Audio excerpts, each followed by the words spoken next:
In this presentation, we're looking at the opposing side to Marquis, that of Jane English, who argues that abortion is often morally permissible.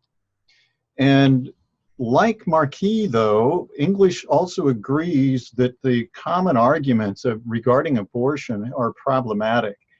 And she argues that the two most common views are incorrect. Now, she uses the terms conservative and liberal to distinguish the views.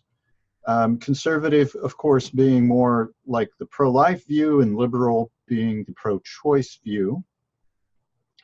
And English argues that the conservative views are wrong to claim that since abortion is the taking of a human life, it's an act of murder. So she says the main reason that conservative views are incorrect is that they view that abortion is murder, and the justification for that is that human life, taking a human life intentionally, is murder. Now, the problem, she says, is that not all killings of humans, even intentionally, are murder. And on the flip side, she argues that liberal views are incorrect because they claim that a fetus, since a fetus does not become a person until birth, a woman can do whatever she pleases in and to her own body, including having an abortion. But she raises two challenges to this view. First of all, you can't do whatever you please if it affects others adversely. So if the fetus were a person, then clearly you couldn't do whatever you pleased if you were harming a person. So that's one problem. And on the second problem, English argues that even if a fetus is not a person, that doesn't mean you can do whatever you want with it. And as examples, she says animals are not persons, but can't be tortured or killed for no reason. That is morally wrong to do so, even though they're not a person. So she concludes both of the classic views are wrong in their assumptions about what their views on abortion. So what are her main claims then in response? First of all, she argues that there is no single criterion for personhood, and no sharp line can be drawn on when a person is present. Now, often our concepts might be vague, and like baldness is a vague concept. It's not a sharp line when somebody is not bald and then when somebody is bald, for example. She argues that this is the case for personhood. Now notice, of course, some concepts this is true and some it's not. Light being on or off, for example. Most lights are either on or off. There's no vagueness to it. So her view is that when it comes to personhood, it's in that category of ideas and concepts that are vague. A second claim is that even if a fetus is a person, abortion may still be justifiable in many cases. And so that goes against a typical conservative view.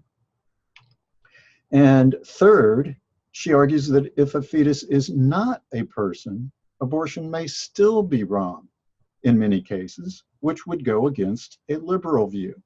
So even though generally speaking, English is of the pro-choice or liberal side, and she definitely gets to that conclusion, she does have criticisms of both sides.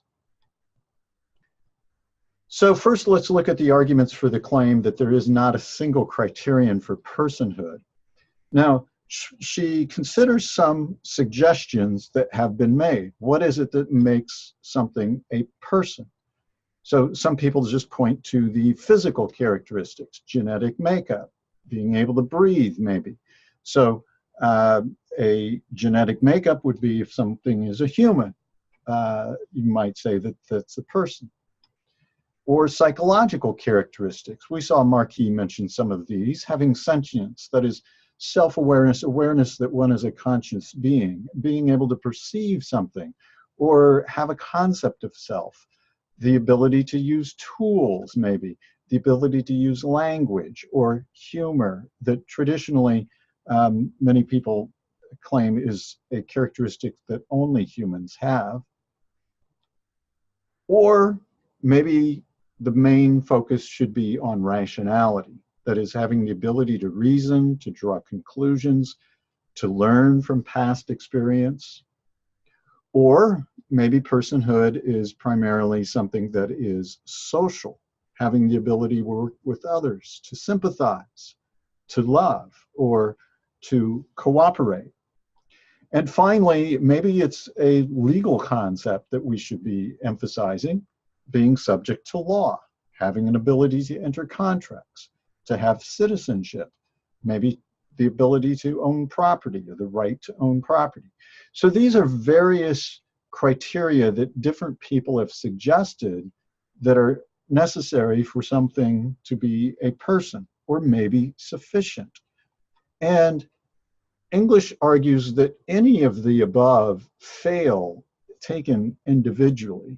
Now, usually we do consider a subset of these, maybe 2 or 3, or maybe all of them, but no particular set seems to be clearly both necessary and sufficient. So that's what we would want. We would want a definition of personhood that clarifies the necessary and sufficient criteria for being a person. And English says we don't have those. Some might be sufficient.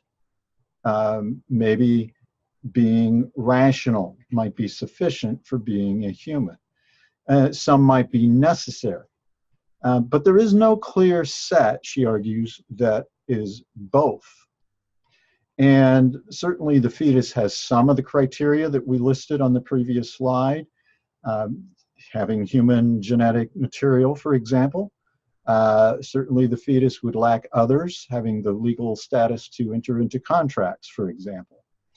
And some of the other characteristics might depend on the stage of development. Having the ability to breathe was one, where later in a pregnancy, a fetus would have that ability, but early would not. So what do we have to say in conclusion regarding personhood? Well, one thing that English points out is that we should be wary of fallacious claims where somebody presents a necessary condition, say having the proper DNA, and then that's identified as being in the fetus. And then it's concluded that the fetus is a person, which would be treating it as a sufficient condition. And of course, she notes that the fetus develops gradually, and that she argues we shouldn't expect a clear demarcation for when a fetus becomes a person. Now, I want to note that although at the beginning of the article, she seems to be careful in recognizing the difference between something being human and something being a person, she does not often recognize or use this difference. She's not always careful enough in this distinction. So just to be clear on why we would make a distinction here, something might be one and not the other. So someone who is clearly brain dead, for example, so we would consider this to no longer be a person because the individual is gone, somebody might say. They're just not there anymore. They're brain dead. They might still be a human. They would be a human if it's a living organism with human DNA, but not a person. Now, this might be a somewhat controversial example, but it seems like most people would agree that in that case, we would have a human, but not a person. And on the other hand, an extraterrestrial being that would be intelligent, rational, social, able to feel emotions and have empathy maybe for another person, that would be a person, but not a human, right? Some other kind of being. So you can be a person and not human. You can be a human and not a person. And it would be good to be really careful with this distinction, and English recognizes it, but occasionally she doesn't seem to stick with those distinctions. Okay, the second claim, that even if a fetus is a person, abortion may be justifiable in many cases. This is one of the main arguments of the article. This is probably the most important argument in the article to defend this claim, which would justify a person's right to have an abortion, which is English's view. So her argument is based on this idea that killing an innocent person may sometimes be justifiable. That would be the case in self-defense. And so she uses a couple stories to motivate this idea. Now, certainly our laws allow us to respond to threats of harm when an injury, with an injury that is somewhat greater than the harm threatened. So, for example, you may kill someone threatening to cut off your leg or threatening to rape you. Our laws would often, depending on the state and the details, but typically our laws would allow lethal response to those situations. But you would not have the reason to kill someone in order to have your clothes torn, for example. If someone explicitly said, I'm going to tear your shirt and that's all I'm going to do, well, that wouldn't give you justification for killing the person in response. That might give you justification for hitting the person or knocking the person away from you. But it wouldn't give you justification to kill the person. So there are these laws that we have that are common in almost, well, in every state that allow self-defense. So here is an example. So we're pulling from, these are specific from California laws, and these are very traditional, standard, common. Many other states have laws almost exactly like this. And in California, it says that you act in lawful self-defense if you reasonably believe that you are in imminent danger of being killed, being seriously injured. So that would include, having your leg cut off, for example, would be a good example of that, the one that English mentioned, or unlawfully touched, which would, of course, include rape, or it might include molestation or something to that effect. And so that's one of the three criteria. You have to reasonably believe that you are in imminent danger of one of these things occurring. Second, you have to believe that immediate force is necessary to prevent the danger. So you have to believe that it is a situation where only lethal force will eliminate the danger, where screaming or yelling or telling the person to stop is not going to cut it. You need to take more force than that. And then finally, you use no more force than necessary to defend against that danger. So again, if you could scream or poke the person in the eye or kick the individual and have them stop the threat and have that stop the danger, that's what you should do. And presumably, of course, in situations where these are threatened, you would do those kinds of things. You would scream, you would fight back, if you're going to move on up to lethal force, you're going to do some of those other things first, right? But there's that limitation on self-defense. You're not to use more force than is necessary to alleviate the danger. So that's the typical kind of self-defense standards. Now, English does not include these standards in her article, but I thought since she is relying on the concept of self-defense, it would be good for us to examine some. Okay, so how does this work with abortion? A fetus may be innocent and still threaten the pregnant woman's well-being, either physically or mentally, to various degrees, right? And of course, we presume the fetus is innocent, right? Nobody's going to say it's intentionally harming a woman. Now, a slight threat does not warrant an abortion, just like a slight threat against a person doesn't warrant lethal force. So abortion for any reason at all may not be justified. Having an abortion because it would be inconvenient while being pregnant and taking a trip to Europe, English argues, would not be justified. But a woman has the right to free herself from the threat, although there is no right, English argues, to demand the death of the fetus. Now, that's actually a philosophical topic that is in contemporary journals that people are arguing about, whether there is a right to demand the death. English comes down on the sides of saying no, there is no right to demand the death of a fetus, which seems quite plausible. Now, in support of the underlying principle, this idea that even if a fetus may be innocent, you still might be in a position where there is a right to self-defense, she describes a situation where a surgeon is kidnapped by an innocent attacker who was hypnotized. So the person who is doing the kidnapping was innocent. It's just that they've been hypnotized to do this. And we'll just presume that that's possible. It does certainly seem possible. And the person is hypnotized to bring the surgeon to a mad scientist. Philosophers love stories with mad scientists. And the mad scientist plans to give her a permanent mental block that will render her unable to perform surgery and continue with her life work. So this is a pretty serious harm that is threatened. If the only way to avoid this occurring is to shoot your attacker, English argues then you have a right to do so.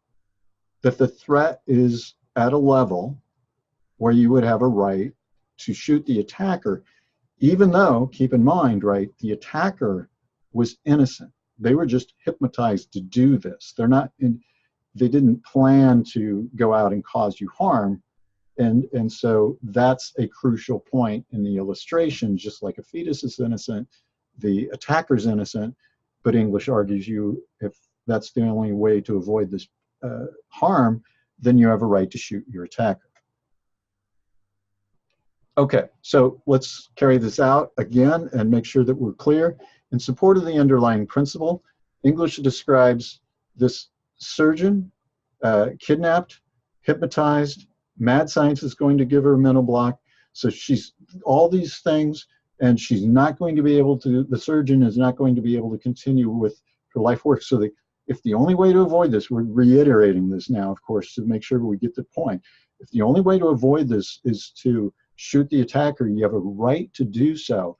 And this case of the kidnapped surgeon is comparable, English argues, to a pregnancy that would prevent a woman from protecting her own life prospects.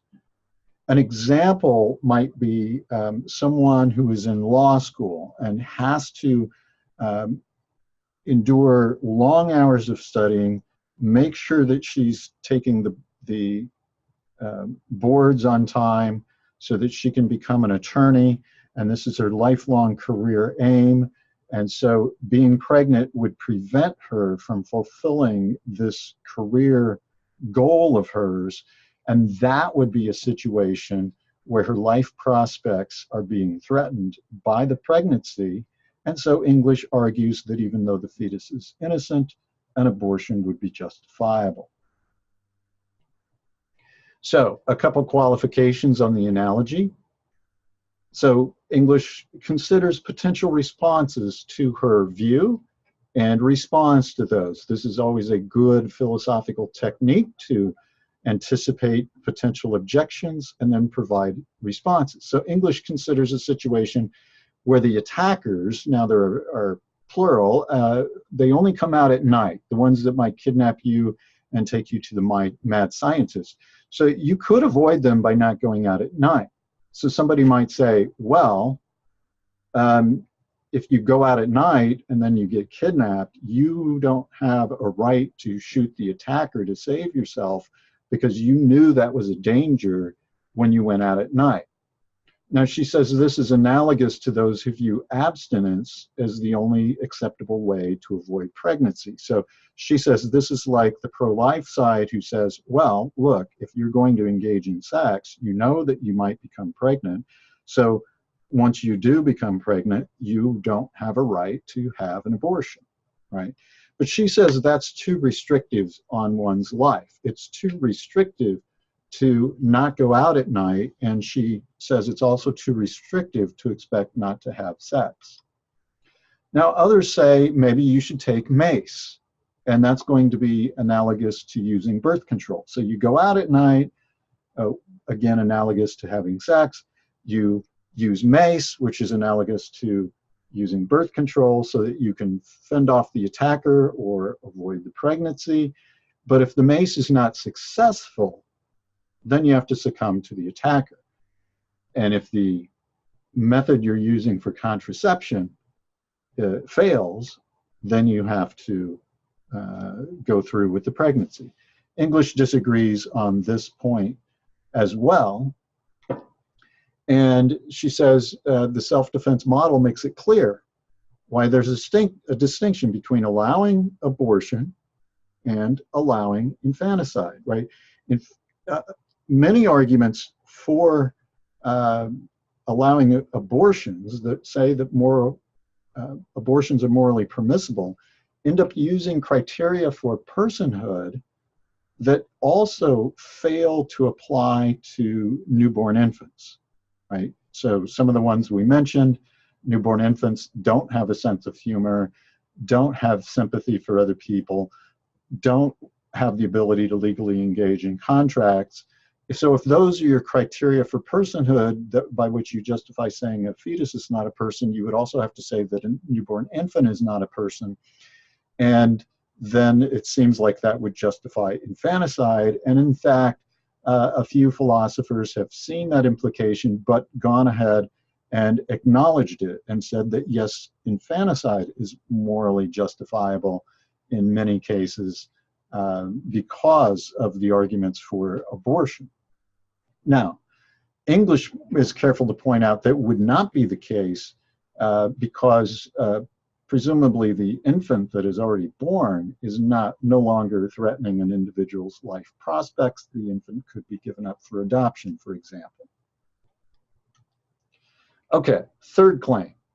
If the fetus is not a person, abortion may still be wrong in many cases. So here's where she goes against the traditional liberal view to a certain extent. And the main reason she says that we should accept this claim is that non-moral beings, which she's presuming a fetus is, while not having a moral status as human persons, still get some consideration in our moral code. That is, for example, it's wrong to torture dogs for amusement, even though dogs are not moral beings, they're not persons. It's wrong to shoot wild birds for no reason, English argues, even though wild birds do not have moral status, they're not human persons. So you can't do just whatever you want with these beings, even if they're not persons. And she says, likewise, even if fetuses are not persons, they should still have consideration in our moral code. And she goes on to explain this, that there's reason to grant moral status to a fetus to some degree, and part of the reason involves psychological factors. In order for a moral code to be effective, we should respect non-persons that are person-like, and the more person-like, the more we should respect the non-persons. And she describes that there was once this horror story of nurses who had to alternate back and forth between caring for babies born prematurely, 30 weeks, maybe even earlier than that, and then disposing of 24-week aborted fetuses. And to go back and forth when these looked very similar, one you're trying to save, one you're throwing away, literally, the nurses suffered greatly psychologically. This was extremely challenging, and the two are just too similar and that causes psychological trauma to do this. Now,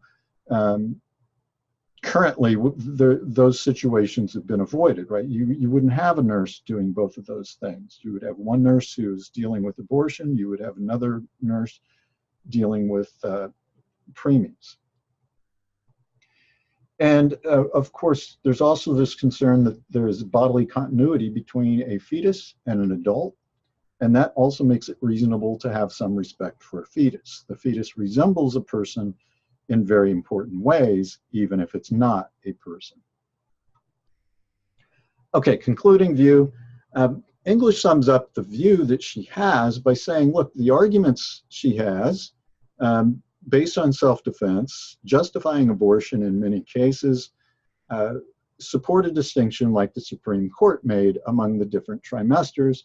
So where the first trimester, you really shouldn't have any restrictions for the sake of the fetus. It's only until the third trimester that you would have that. Earlier pregnancies then could be terminated without the same concerns that are involved in later term pregnancies. So the concerns about life prospects standards might be lower, so to speak, so that just not wanting to go through the inconvenience of a pregnancy and birth would be justifiable in the early stages, but not in the later stages. So that's English's view. There might be some questions to consider here. Would an abortion for the sake of life prospects meet the criteria for killing as self-defense?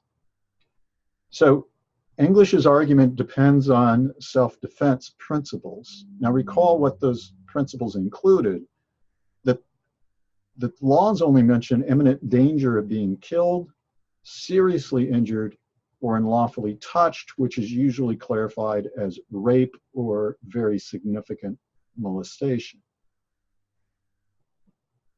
Does the elimination of life prospects fit into either of those three categories? That's a question to consider.